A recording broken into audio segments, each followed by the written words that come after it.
Bom dia, irmãos. Jesus é o nosso Senhor. Estamos aqui para mais uma aula de história da igreja. Na verdade, nós chamamos de história da vida da igreja.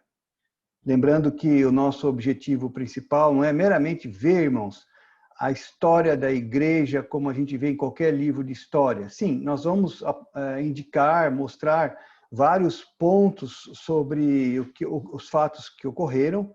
Porém, o nosso objetivo principal aqui é extrair lições importantes para a nossa vida da igreja, entendendo que ao longo da história, desde ali da igreja primitiva até os dias atuais, Deus tem uma linha. E essa linha que o Senhor tem mantido, essa linha de ouro, né, que o Senhor tem mantido desde o primeiro século da igreja primitiva até hoje, tem como objetivo introduzir o reino milenar, introduzir o reino do Senhor nessa terra. Deus criou o homem à sua imagem e semelhança. E o Senhor disse ali em Gênesis capítulo 1, para que tivessem domínio sobre os peixes do mar, sobre as aves do céu, sobre todo animal que rasteja sobre a terra. Ou seja, o Senhor quer reinar nessa terra. Mas nós sabemos que o que aconteceu, né? Existe hoje uma autoridade clandestina, existe um governo clandestino que é de Satanás, o inimigo do nosso Senhor, tentando impedir que o Senhor volte. E isso ele faz através de agir na humanidade, agir na religião, através de atrapalhar o propósito do Senhor. Mas Deus, ao longo de toda a história, ao longo de todos esses 2020 anos, né, o Senhor tem mantido uma linha, louvado seja o Senhor. E é isso que nós queremos ver hoje, né? Olhar, nós estamos agora na vida de Lutero, vamos aqui compartilhar o nosso estudo, né, irmãos? E dar prosseguimento à nossa aula de hoje. Então, nessa aula 18, nós continuamos a ver essa linha, né? Como que o Senhor tem preparado vasos, preparado pessoas para servi-lo e para dar continuidade ao seu reino. Louvado seja o Senhor. Nós vamos ver muito na vida de Lutero hoje sobre esses aspectos. Antes de nós entrarmos na lição de hoje, gostaria de revisar esse slide com vocês, esses versículos, né? Nessa lição nós vamos continuar o nosso estudo do testemunho cristão desde a época dos apóstolos, ao longo das eras. Os homens têm se desviado da palavra de Deus. Essa é uma constante. Os homens sempre desviam da palavra de Deus. Todavia, alguns têm permanecido firmes e fiéis ao Senhor, né? E o Senhor, ao que o Senhor mostrou na sua palavra. Eles guardaram o depósito a eles dado, sendo fiéis à verdade que receberam do Senhor. Então, é esses irmãos, essas pessoas que o Senhor chamou, que o Senhor escolheu, né, para dar continuidade ao seu propósito eterno. Louvado seja o Senhor. Nós vamos, no final, lembrando que a avaliação de vocês é através da interação que vocês têm conosco, né? Comigo. Vocês precisam prestar atenção na aula e, se vocês fizerem pelo menos uma pergunta, vocês ganham um ponto. Cada interação a cada aula é um ponto que vocês ganham. Então, espero que vocês prestem bastante atenção, tá bom, irmãos? Então, conforme nós temos visto desde o começo, o nosso curso aqui, ele tem prosseguido desde ali da era dos apóstolos, não precisa tentar ler, mas aqui é ano primeiro, até o ano 2000, 2020, né, que é onde nós estamos agora. Vimos toda essa história, já passamos do começo ao final desse curso, né? E vimos também o correspondente a essas diferentes fases, as 7 igrejas de Apocalipse, né? A igreja em Esmirna, a igreja em Éfeso, a igreja em Esmirna, a igreja em Pérgamo, Tiatira, a igreja em Sardes, Filadélfia e Laodiceia, sendo correspondente a cada fase, cada época da história, né? E nós estamos agora já chegando no final do nosso curso e nós decidimos, então, entrar mais a fundo em alguns irmãos, alguns vasos que Deus usou ao longo da história, começando com Martinho Lutero, aqui, 1483 a 1546. Na sequência, nós vamos ver o Conde Zinzendorf, né? E depois, finalmente, nós vamos ver, no final nas últimas aulas, a vida do irmão Othmani. Tá bom, irmãos? Graças ao Senhor, estamos aqui na Reforma Protestante e suas consequências, e o que deu início a essa Reforma Protestante foi o momento em que Lutero afixou ali na igreja do Castelo de Wittenberg, né, as 95 teses. Essas 95 teses foram como uma chama, né, uma faísca para pegar fogo em toda a Europa ali sobre a questão da reforma, né, da reforma protestante. Antes de nós continuarmos com Martinho Lutero, eu gostaria aqui de fazer menção às perguntas que a Arlete fez. Espero que a Arlete esteja aí na aula hoje, né? A Arlete perguntou sobre o conteúdo das 95 teses, eu fiquei de trazer para essa aula, e o Samuel, de Barrinha, né? Ele perguntou sobre o grande cisma, a grande divisão que houve na Igreja Católica, que nós comentamos, né, do cativeiro babilônico. Eu vou dar uma pincelada rápida para vocês nesses dois itens, porque eu falei para vocês que iria estar respondendo as perguntas de vocês, tá? Primeiro, assim, aqui estão as 95 teses. Alguém aí está lendo? Eu acredito que ninguém. Nem esperava que vocês conseguissem ler. Mas o que eu fiz? Eu procurei aqui levantar os principais itens das 95 teses, né? E primeiro eu sublinhei alguns itens importantes. Ele falou assim, que são interessantes de nós observarmos, tá? A tese é bem catedrático, né? São teses escritas da cabeça de uma pessoa que é um grande estudioso, que é o Martinho Lutero, mas eu queria sublinhar alguns pontos para vocês aqui, eu trouxe, né? Ele diz assim, que toda a vida dos seus crentes na Terra seja um contínuo arrependimento, falando sobre o viver dos crentes. Aí ele fala assim, o Papa não pode perdoar dívidas. Então, nenhum homem pode perdoar dívidas para com Deus, tá? Esse é um outro item, vocês vão ver que isso se repete. Eis porque erram os pregadores de indulgências, ao afirmarem ser o homem perdoado de todas as penas e salvo mediante a indulgência do Papa. Ou seja, as pessoas só poderiam ser perdoadas mediante indulgências. Ele enfatiza que isso está errado.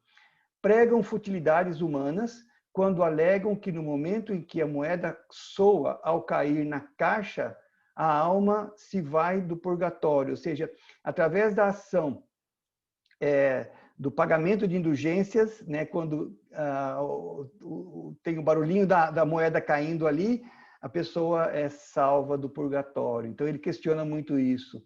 Certo é que no momento em que a moeda soa na caixa, vem o lucro e o amor ao dinheiro por parte do Papa, né, e dos padres, dos bispos católicos, né? Então, essa é a ênfase. Aí eu fiz uma outra análise, Arlete, bem interessante. Eu contei quantas vezes tem a palavra indulgências nas 95 teses e foram 50 menções. E se você olhar aqui tudo em vermelhinho, são as ocorrências da palavra indulgência. Então, assim, o que são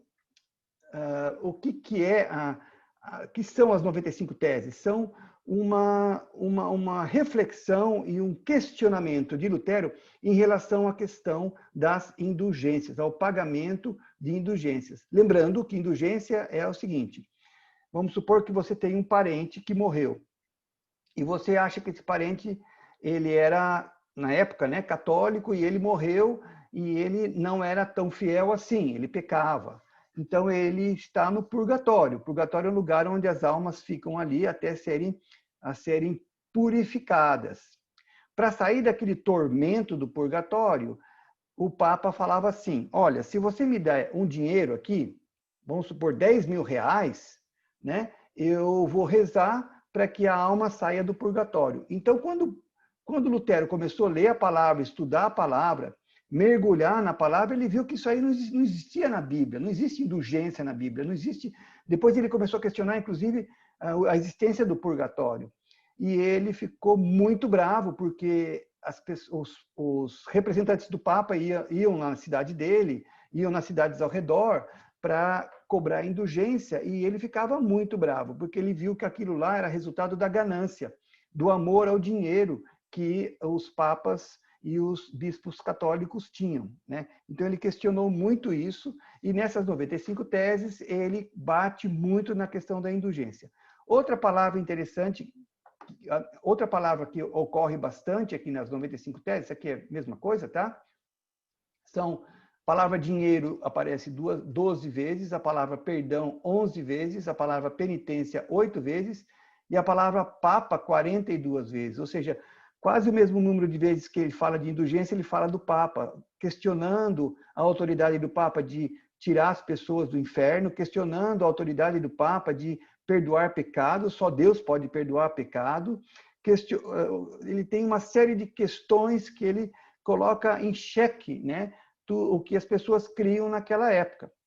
Então, sem querer ler, né, as 95 teses, eu li e reli, é um texto difícil de ler, né, mas eu estou trazendo aqui uma análise para vocês entenderem o que são essas 95 teses. Em suma, ele está dizendo, gente, precisa ter fé, né? Pagar para se livrar do pecado, para Deus não tem efeito nenhum em absoluto. A única maneira de ter os pecados perdoados é através da penitência, através de pedir perdão, de se arrepender dos pecados.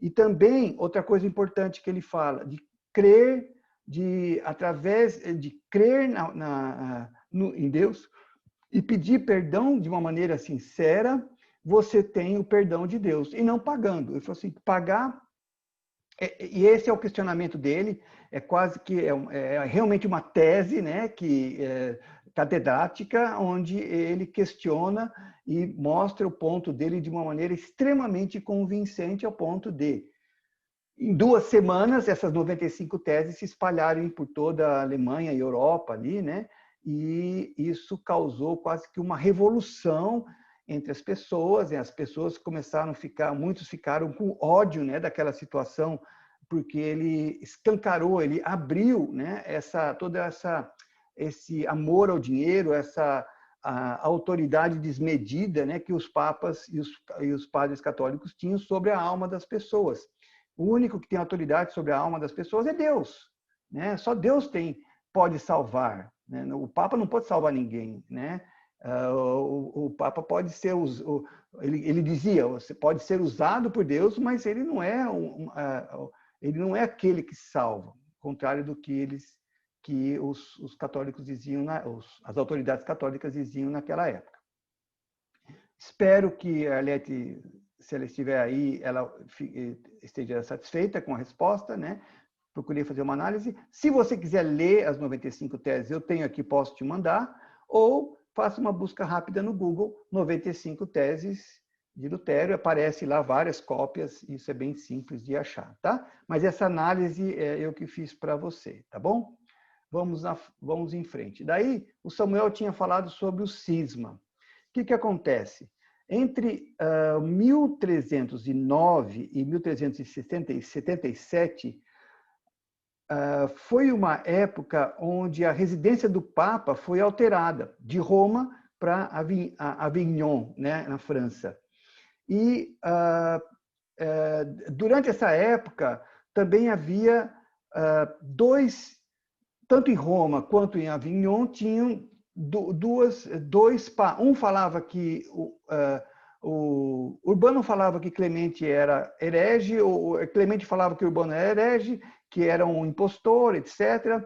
Então foi uma fase no catolicismo romano onde houve muita bagunça, né? Muita desordem e também muito autoritarismo. Esse João 23, que depois aqui foi escolhido como Papa, era extremamente violento.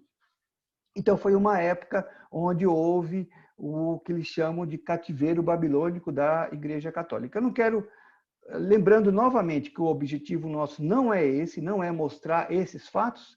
Uma busca simples no Google, vocês já acham tudo isso, tá? O nosso objetivo é mostrar aquilo que não está tão evidente ali nesses mecanismos de busca, né? Porque são interpretações e estudos da história olhando do ponto de vista da vida da igreja, tá bom, irmãos?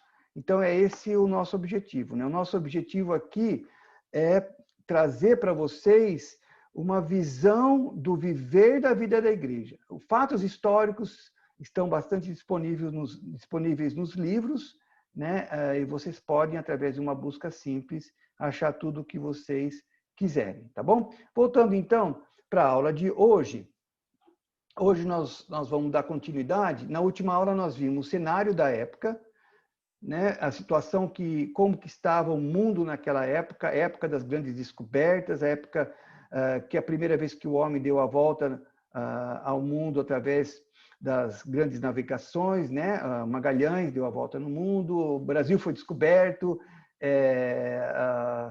as grandes descobertas, né? De Cristóvão Colombo, e também vimos os primórdios de treinamento de Lutero, vimos como que Lutero ele era uma pessoa católica, assim como Paulo era fariseu de fariseus, né? Lutero era digamos assim, sacerdote de sacerdotes, né? Ele era uma pessoa muito capacitada para ser um grande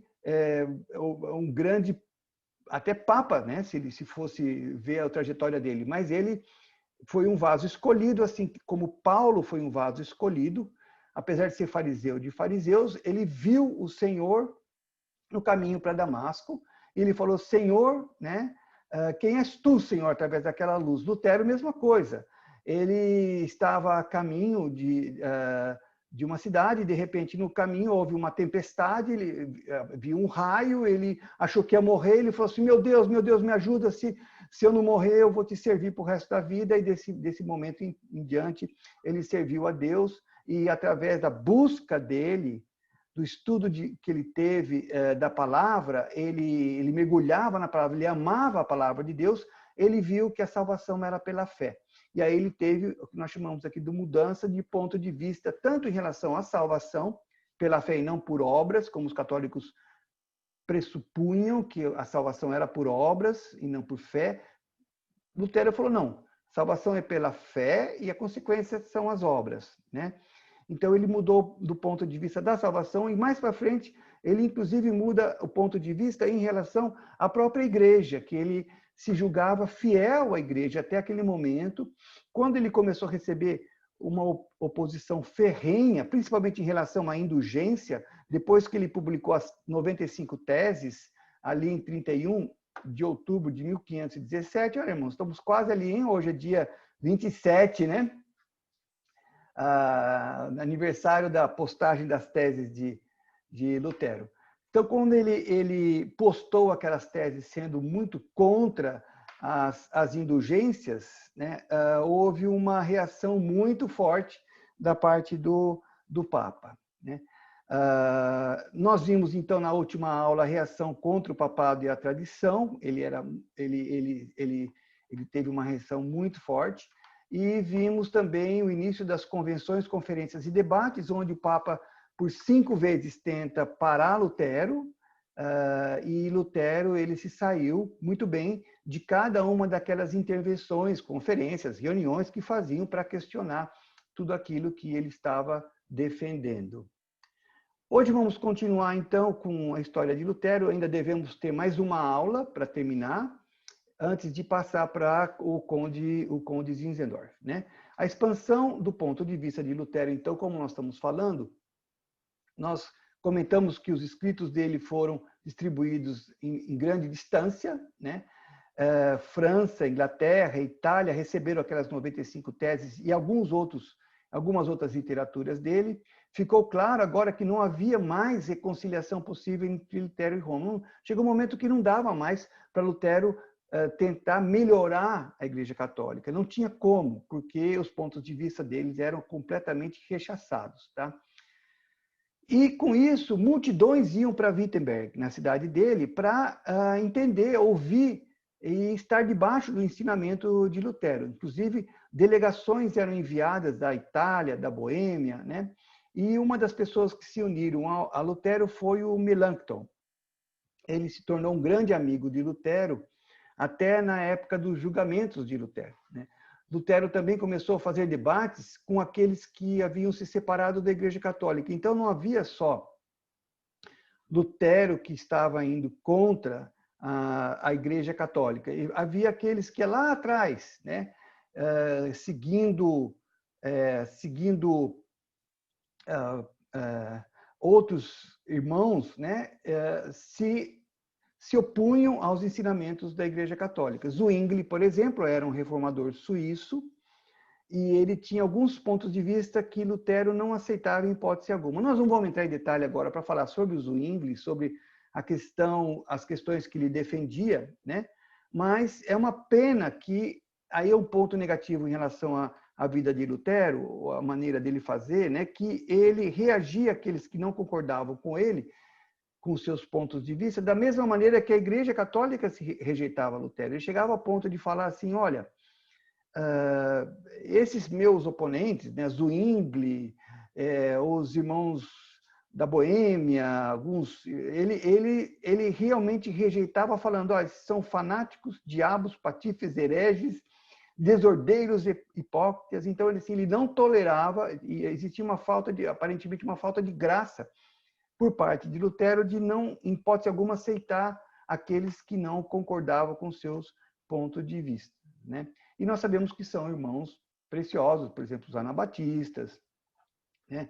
Davam a vida por causa do Evangelho e da Palavra e eram muito condenados pelo papado, né? Bom, os pontos de vista ficaram cada vez mais claros. Em 1520, o Lutero publicou 3 panfletos que são considerados como os documentos mais importantes da Reforma. O primeiro foi a Nobreza Cristã da Nação Alemã, o segundo foi o Cativeiro Babilônico da Igreja, e o terceiro foi a Liberdade Cristã, e nesse último, a Liberdade Cristã, ele coloca aquela frase que até hoje, em muitas denominações, se fala muito, de uma maneira muito enfática, é sola vide, né? Ou seja, apenas fé. Esse é uma das frases que ficaram, que se tornaram um ícone, né? até da vida de Lutero. Sobre a Eucaristia, né? Ele era contra o ponto de vista católico sobre a assim chamada Eucaristia. Todavia, era difícil se ver qualquer diferença entre o ponto de vista que ele chamava de consubstantificação do ponto de vista católico chamado transubstantificação. Ou seja, o que é a transubstantificação? É o seguinte, o ensinamento católico é que toda vez que você toma a Santa Ceia, toma a hóstia, né, ali no momento da Santa Ceia, na hora que a pessoa coloca a hóstia na língua, por isso que não pode morder a hóstia, porque no momento que coloca a hóstia, aquele pedaço tipo de uma wafer, né, na língua, para comer e beber o vinho, né, aquela hóstia se transforma no corpo de Cristo. Por isso que o padre fala corpo de Cristo, quando dá a hóstia para você. Lutero viu que não era bem assim, que não era que aquela hóstia se transformava na pessoa de Cristo, no corpo de Cristo físico, que é como os católicos creem. Tanto é que não pode morder a hóstia. A gente até falava, não pode morder, que senão você está mordendo o corpo de Cristo, né?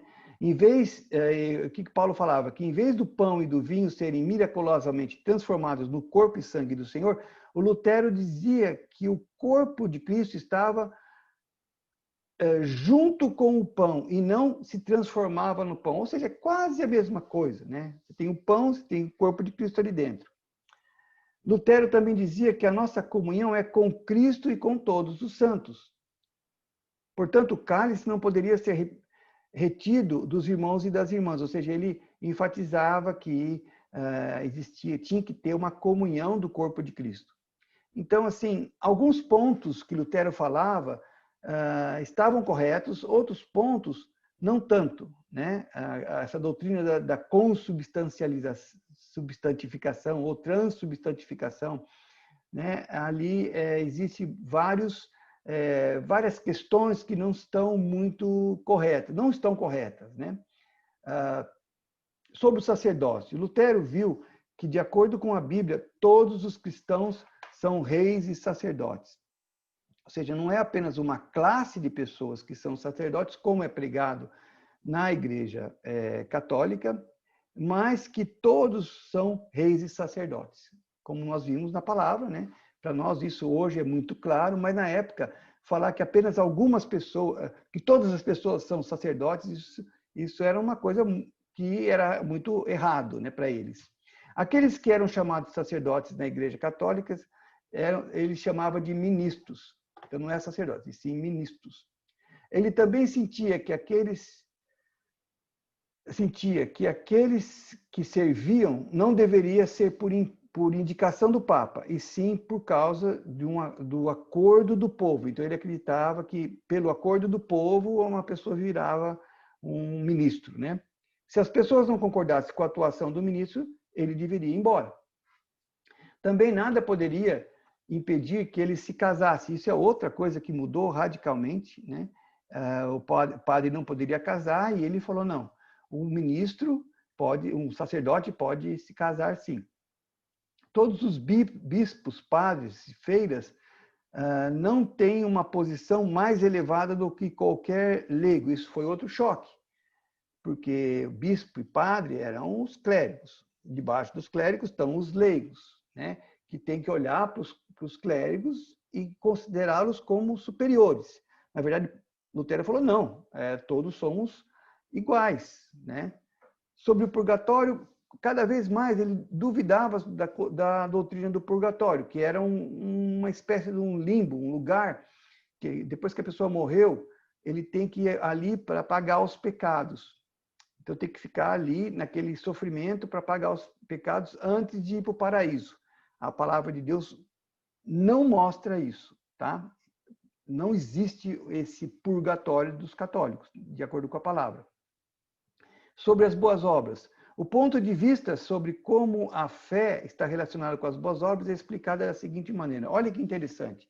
Olhem aqui. A fé vem primeiro, depois as obras a seguem, tá?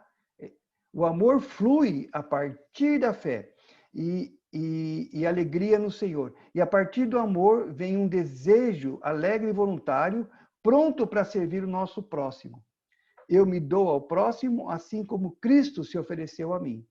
Isso é bonito, né, irmãos? Eu gostei muito dessa parte, achei realmente muito interessante essa visão, muito desfrutável essa visão de Lutero, né? Em vez de a questão de você fazer obras para servir o Senhor, para ganhar alguma coisa, não. Primeiro você precisa crer.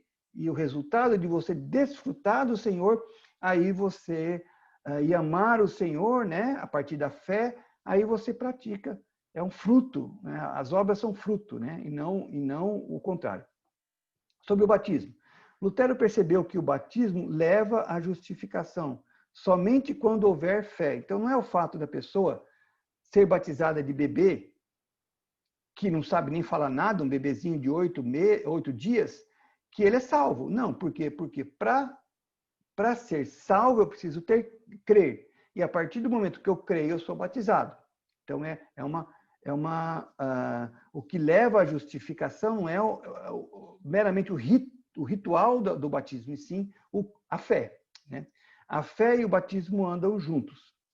Sobre a união com Cristo, Lutero escreveu que pela fé estamos unidos a Cristo através da palavra.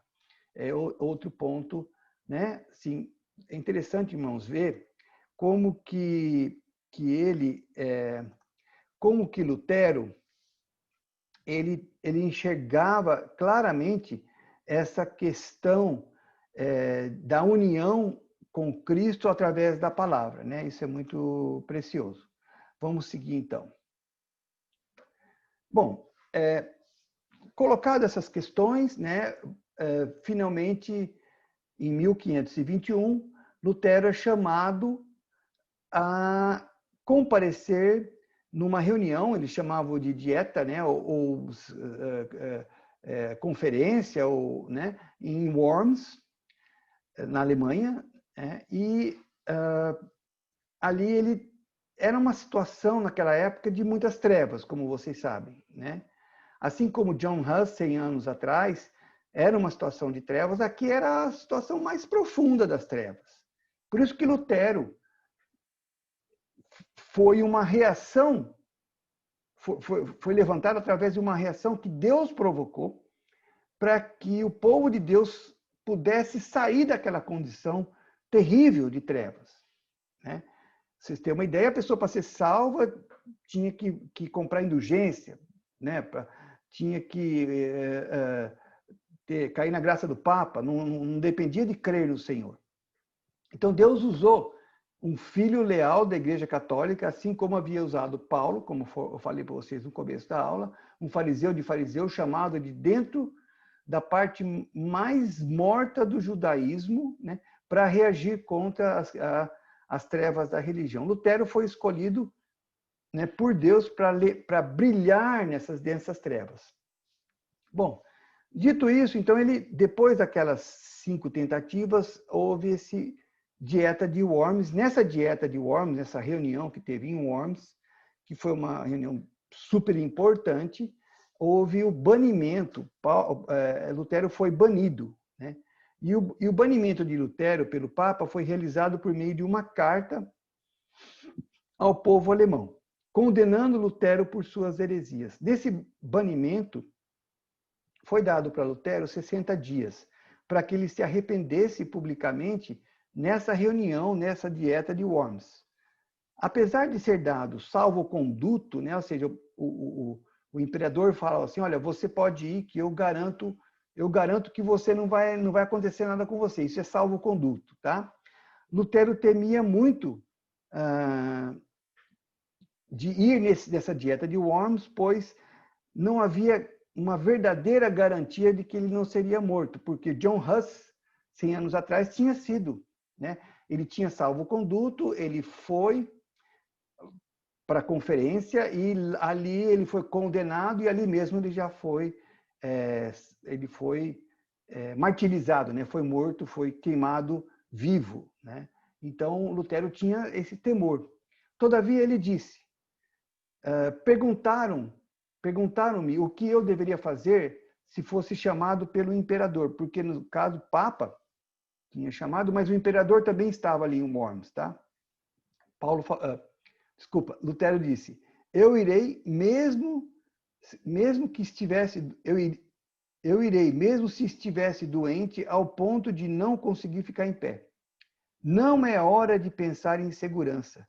Preciso cuidar para que o evangelho não seja desprezado por causa do nosso medo de confessar e selar o nosso ensinamento com o nosso sangue. Então, irmãos, essa era a maneira de Lutero agir, essa era a maneira de Lutero defender o que ele tinha visto na palavra e defender aquilo que o Senhor tinha colocado no coração dele, né? Então, ele foi e ali teve um embate muito forte. Essa foto até aqui é uma foto da dieta de Worms, né? O Lutero aqui no centro, aqui está um imperador, aqui está o representante do Papa, né? Então ele estava aqui rodeado de...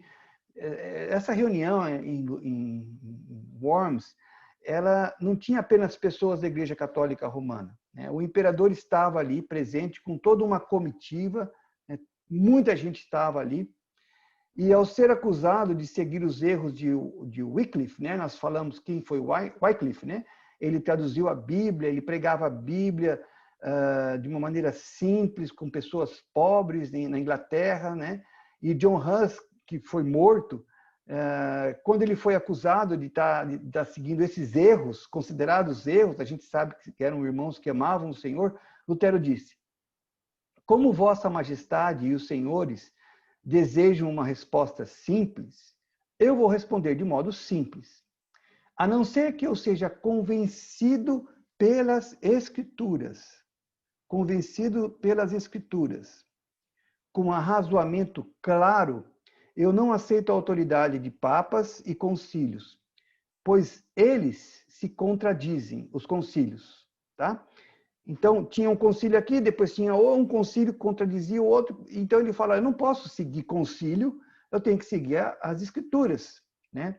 E eu quero ser convencido de que o meu ponto de vista, à luz das Escrituras, está errado. A minha consciência está cativa à palavra de Deus. Eu não posso e não vou me arrepender de nada, pois ir contra a consciência não é correto nem seguro. Deus me ajude. Amém. Então, irmãos, impressionante, né? Como que a posição dele foi uma posição muito firme. Ele não estava aqui defendendo algum detalhe, ele não estava aqui defendendo algum ponto de vista que ele não concordava, que não era com base na palavra, né? Não, ele era um estudioso, ele era uma pessoa muito sóbria em relação àquilo que ele estava defendendo, e ele esclarece: se vocês me provarem que a palavra, que o que eu estou falando não está de acordo com as Escrituras, né, eu estou disposto a me arrepender. Mas o contrário não, né? Não são os concílios, não é o que o Papa fala, e sim o que está nas Escrituras. Após muita pressão, Lutero manteve a sua posição e finalmente foi considerado herege. E o Papa emitiu o veredito, né, considerando ele como um fora da lei. Eu não quis entrar no detalhe, mas assim a carta que o Papa escreveu, condenando, não só condenava Lutero, como obviamente todos os escritos e todos aqueles que seguiam Lutero. Então é como se você fosse uma pessoa, um condenado realmente, né? E qualquer um poderia tomar os seus bens, qualquer um podia tirar suas coisas, porque você era um fora da lei. O que aconteceu depois, ainda nesse dia, né? Ali em Worms mesmo, ele foi raptado. Ele foi raptado porque o imperador gostava muito dele, né? Então eles criaram uma situação para que o Lutero fosse raptado e levado embora. Lutero, então, tinha um salvo-conduto, ele tinha a promessa de que não aconteceria nada, né? Contrário ao que aconteceu como há 100 anos atrás com Hus, né? E dessa vez Lutero tinha a proteção do governo, muito embora o Papa tinha tentado armar uma situação para conseguir destruir Lutero.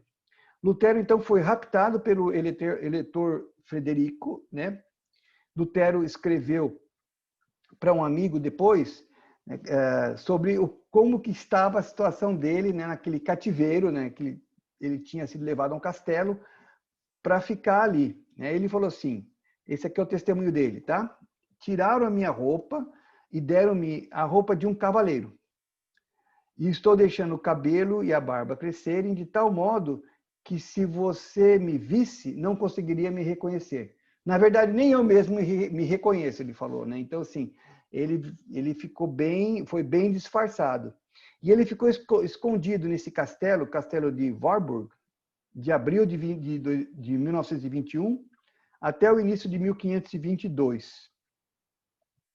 Então, logo depois da Dieta de Worms, né, que ele foi condenado, ele ficou ali. Inclusive, o nome dele foi mudado para Junker George, né? Então, até o nome dele foi mudado.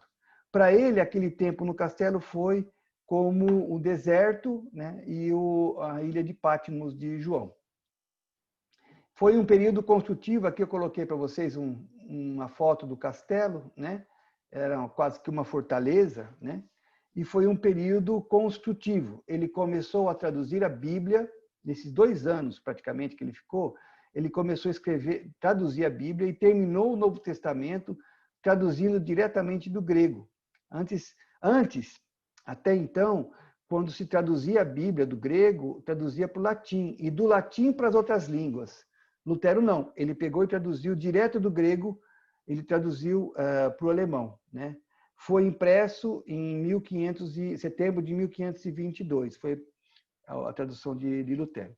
Ele também continuou o seu ataque contra as indulgências. Ele, como eu disse, né, ele não concordava, era totalmente contra e ele atacava ferozmente a prática das indulgências. Ele também apresentou de modo claro o seu ponto de vista sobre a relação entre a lei e a graça. E esse também foi um tempo de muita dificuldade espiritual para ele, né? Então, apesar de ele estar ali, ficar ali 2 anos praticamente em reclusão, né? Ele não podia sair por poder ser pego, né, pelas autoridades. E ele produziu bastante em relação à literatura, escreveu bastante, né, fez a tradução. Porém, ele também esse também foi um tempo de muita dificuldade espiritual para Lutero. Ele escreveu para o seu amigo Melanchthon, né? Eu deveria estar com meu espírito queimando. Esse foi o termo que ele usou. Na verdade, eu estou queimando na carne, com luxúria, preguiça e sono. Aí ele pede, olhe por mim, porque na minha reclusão mergulhei no pecado. Então, ele aqui, nessa época, né, ele teve uma época de muita tentação, muita provação espiritual, né? E ele teve muita dificuldade, apesar de produzir muita coisa, né? Então, foi um momento de muita prova para ele. Sobre a discórdia contra os evangelhos, né, nessa época, ele teve alguns embates com alguns evangélicos na Europa. Grupo de cristãos que seguiam também, não eram protestantes, mas tinham abandonado a Igreja Católica para seguir a visão que eles tinham tido. Ele discordava de vários pontos defendidos por Zwingli, que é aquele reformador da Suíça, né? Mas também tinha problemas com os anabatistas. Eu acho que você se lembra do Anabatista, Schweckenfeld, nós também vimos, dentre outros, né? Então, assim, vários grupos de irmãos que seguiam ao Senhor de uma maneira diferente, com práticas diferentes daquelas de Lutero, não foram aceitos por Lutero, tá? O posicionamento de fé de alguns desses evangélicos era, às vezes, mais claro do que os posicionamentos que Lutero tinha, mas Lutero não aceitava. Certo autor, por exemplo, escreveu sobre os anabatistas que se levantaram entre os seguidores de Zwingli. Um dos itens de discórdia foi o ponto defendido por Erasmus, né? Erasmus era uma pessoa que defendia muito a volta à igreja primitiva, sobre a restauração do cristianismo primitivo, em que tomavam com base o Sermão da Montanha de modo literal, como regra de vida para todos os cristãos. Nessa regra de vida, todos os cristãos também deveriam renunciar suas propriedades pessoais, adornos, festas e bebedices. Então, esses irmãos, os anabatistas, né, os seguidores desses irmãos, eles tinham essa prática, uma prática de santidade, né, uma prática de seguir de modo até literal tudo que era praticado na igreja primitiva. E aí, pacifismo, comunhão religiosa, simplicidade, temperança, marcava as comunidades deles. Então, eles eram muito simples, não tinham nenhum adorno, se vestiam de uma maneira extremamente simples, tinha tudo em comum, né? Ninguém tinha propriedade particular, tudo era em comum. Essa era a prática desses irmãos, e Lutero, ele não concordava com essas práticas. E, olhando só prática por prática, ele tomou uma posição até contra esses irmãos. Isso foi muito negativo da parte de Lutero, né? A igreja deveria ser composta apenas daqueles que tiveram o novo nascimento, que tinham um comprometimento com a aliança de disciplina. Essa era a prática desses irmãos que Lutero combatia, né? Então, tinha 2 pontos. Tinha que ser nascido de novo, crer no Senhor, né, nascer a segunda vez, e ter uma aliança com aquela disciplina de viver daquela maneira ali. Todo membro da igreja deve ser um sacerdote, um ministro e um missionário. Essa era a prática daqueles irmãos evangélicos, né? Preparado para ser enviado para as viagens missionárias. Então, assim, eram irmãos que viviam naquela época, na mesma época que Lutero, que tinham outras orientações em termos de prática, né? Mas que também tinham a mesma fé de Lutero, tinham o mesmo, assim, a mesma entrega que Lutero tinha de seguir o Senhor, porém com pontos de vistas diferentes, né? Então isso gerou muito atrito entre Lutero e esses irmãos, a ponto, só que Lutero não tinha, ele não tinha uma visão de reconciliação, de andar junto. Pelo contrário, ele tomava era embate mesmo, tá? Embate mesmo. Assim como ele brigou com a Igreja Católica, ele acabou brigando com esses irmãos evangélicos, tá? Bom, já são quase 50 minutos e a nossa aula termina por aqui. Nós vamos ainda seguir mais uma, espero, né, mais uma aula sobre Lutero para depois nós entrarmos no Conde Zinzendorf. Tem vários aspectos ainda da vida de Lutero que são muito interessantes para vocês, nós, né, e vocês ciapistas, ouvirem e refletirem sobre isso. Tá bom, irmãos? Então eu passo agora a aula para vocês, né? E não percam a próxima aula e vamos para as perguntas, né? E a revisão dessa aula, tá bom, irmãos?